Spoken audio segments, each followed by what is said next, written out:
VOA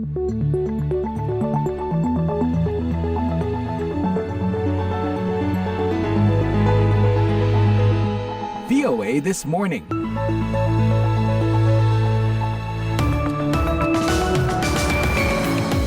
Halo pendengar VOA, akhir pekan lagi nih. Happy weekend.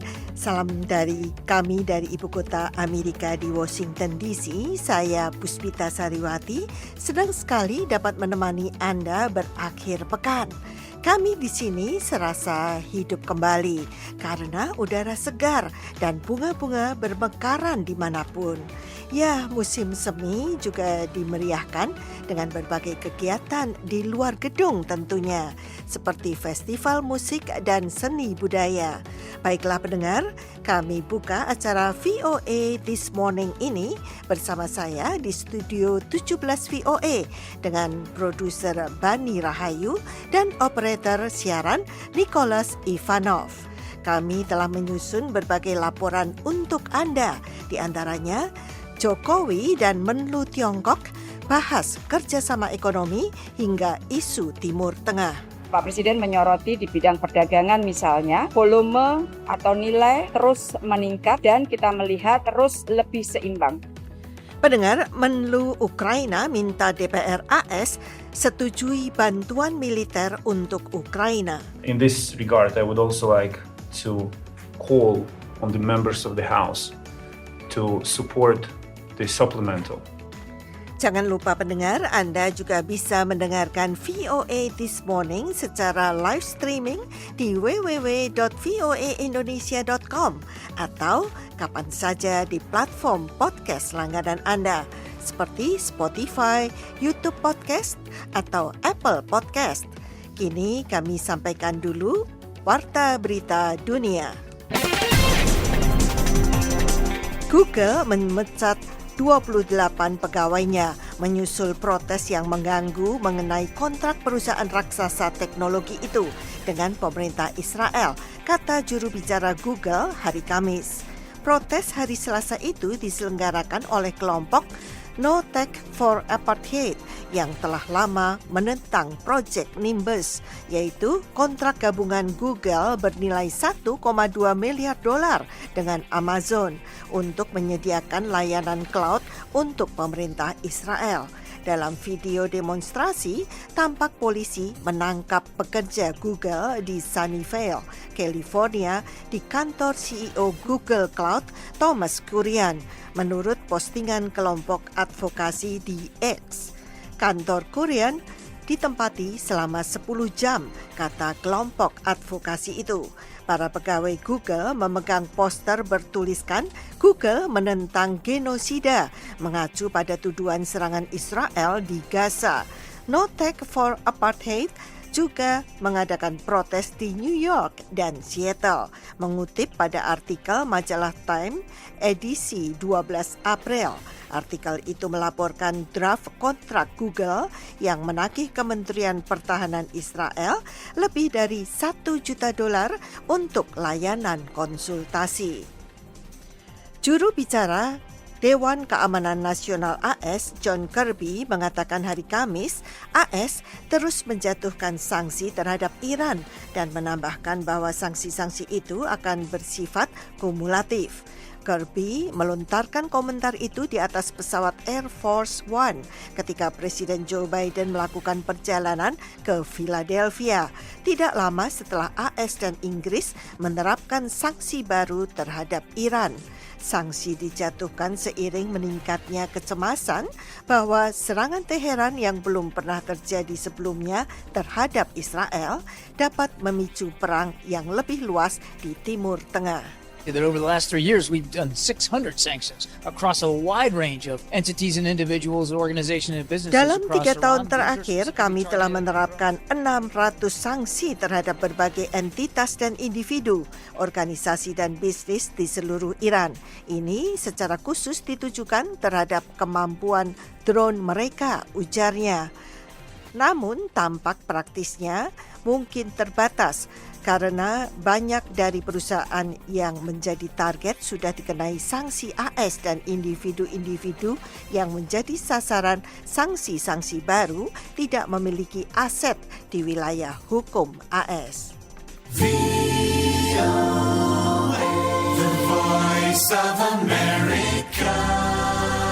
Para politisi sayap kanan di Eropa menyerukan diakhirinya dukungan Barat bagi Ukraina dalam perang melawan Rusia. Seruan disampaikan ketika ratusan orang berkumpul di Brussels pekan ini untuk menghadiri konferensi konservatisme nasional Eropa yang berakhir hari Rabu.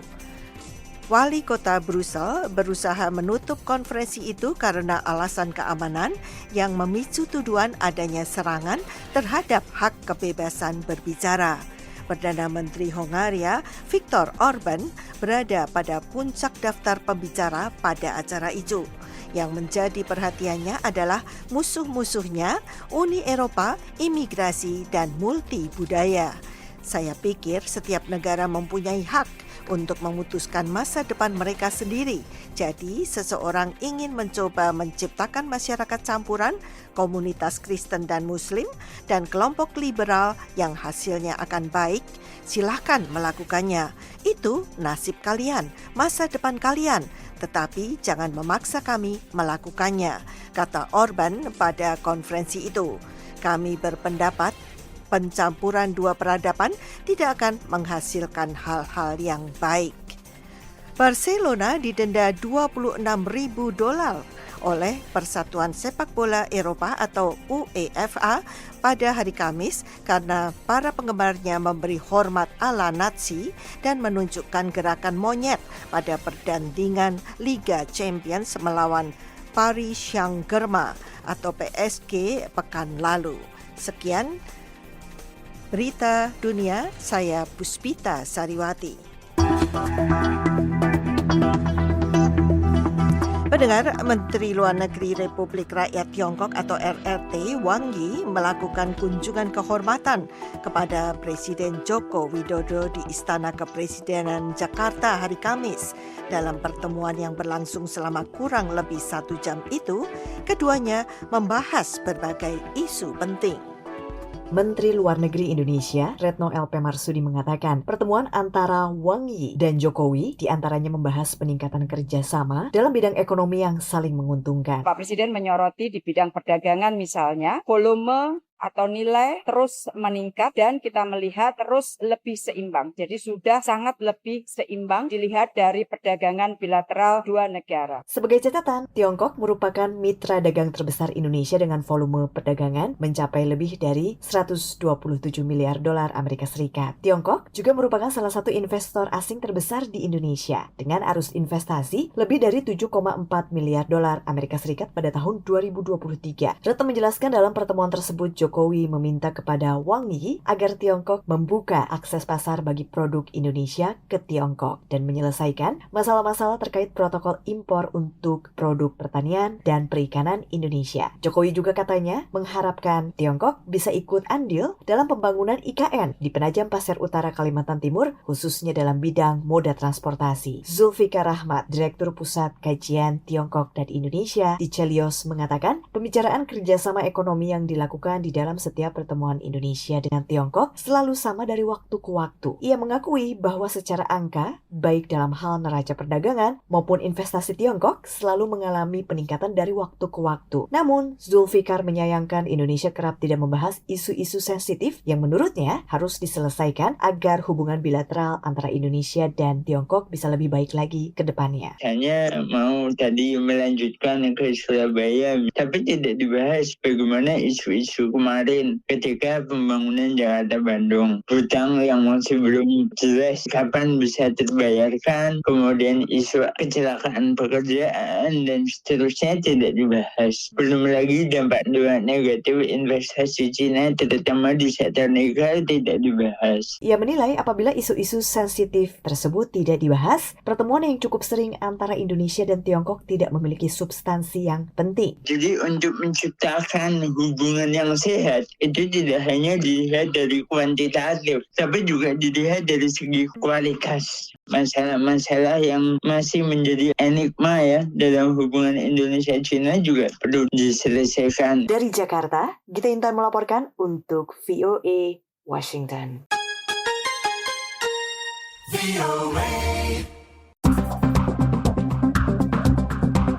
Pendengar, 53 orang dari 24 keluarga korban kecelakaan pesawat Sriwijaya Air yang jatuh pada awal Januari 2021 akan berangkat ke Amerika secara bertahap untuk mengikuti sidang pengadilan di Virginia.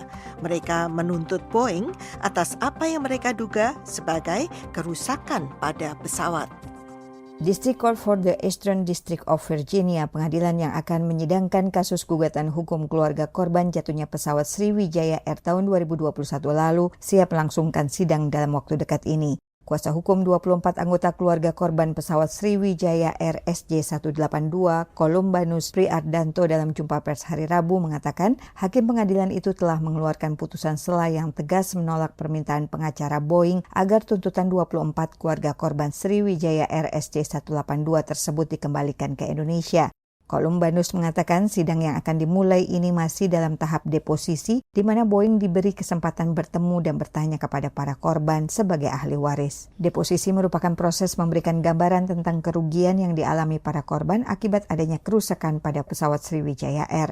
Hasil deposisi ini akan dibawa ke pengadilan District Court for the Eastern District of Virginia, Amerika Serikat pada Juli 2024 nanti. Artinya kita bisa memiliki hak untuk mendapatkan ganti rugi karena produk Boeing untuk SJ182 ini terdapat sejumlah cacat produk. Dalam hal menuntut ini, keluarga korban, dalam hal ini ahli waris, sama sekali tidak punya kesalahan. Yang punya kesalahan adalah produknya. Produknya siapa? Produknya Boeing. Anthony Marsh, salah satu pengacara di Amerika yang mewakili keluarga 24 korban Sriwijaya Air SJ182 mengatakan, deposisi adalah proses permintaan keterangan dibuat untuk pengadilan tapi dilakukan di luar pengadilan. Dia menambahkan deposisi ini dilakukan di semua kasus. And in this case, Boeing will ask questions and find out the depth of the suffering of these families who have lost a loved one. Dan di deposisi ini nantinya pihak Boeing akan menanyakan pertanyaan kepada keluarga korban untuk mengetahui seberapa dalam rasa sedih dan penderitaan yang mereka alami atas kejadian tersebut. Besaran ganti rugi yang dapat dituntut keluarga 24 korban dihitung oleh akuntan publik di Indonesia dan Amerika. Dia mengakui kasus penuntutan atas tanggung jawab produk Boeing yang telah diajukan sejak tahun 2021 berjalan lambat karena keterlambatan Komite Nasional Keselamatan Transportasi atau KNKT dalam menyimpulkan ada cacat dalam pesawat Boeing Sriwijaya Air SJ182 yang mengalami kecelakaan. Bilian Purnama Oktora, kakak Isti Yuda Prastika pramugari SJ182 mengatakan pihak keluarga masih merasakan kesedihan mendalam meskipun peristiwa itu sudah 3 tahun berlalu. Dari Jakarta, Fatia Wardah melaporkan untuk VOA Washington.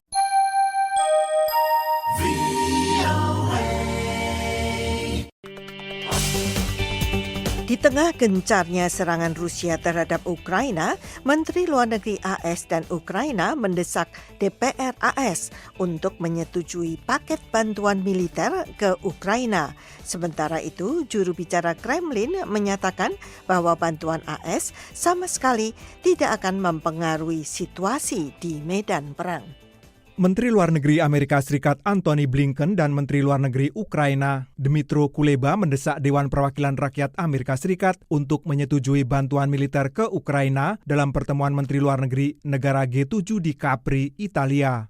It is urgent that all of the friends and supporters of Ukraine maximize their efforts. Sangatlah penting bagi semua teman dan pendukung Ukraina untuk memaksimalkan upaya mereka dalam menyediakan segala sesuatu yang dibutuhkan Ukraina agar dapat secara efektif mempertahankan diri dari agresi Rusia ini dan mempertahankan diri untuk Amerika Serikat. Itu berarti meloloskan paket bantuan tambahan. Menteri Luar Negeri Dmytro Kuleba juga menambahkan, In this regard, I would also like to call on the members of the House. Saya juga ingin meminta para anggota DPR Amerika Serikat untuk mendukung paket bantuan tambahan yang secara harfiah, tanpa melebih-lebihkan, akan membantu menyelamatkan warga Ukraina dari serbuan rudal Rusia. Sementara juru bicara Kremlin, Dmitry Peskov, pada Kamis 18 April menyatakan bahwa bantuan Amerika Serikat untuk Ukraina sama sekali tidak akan mempengaruhi situasi di medan perang dan tidak akan membantu pihak Ukraina. Dalam sebuah konferensi hariannya dengan wartawan, Peskov menekankan,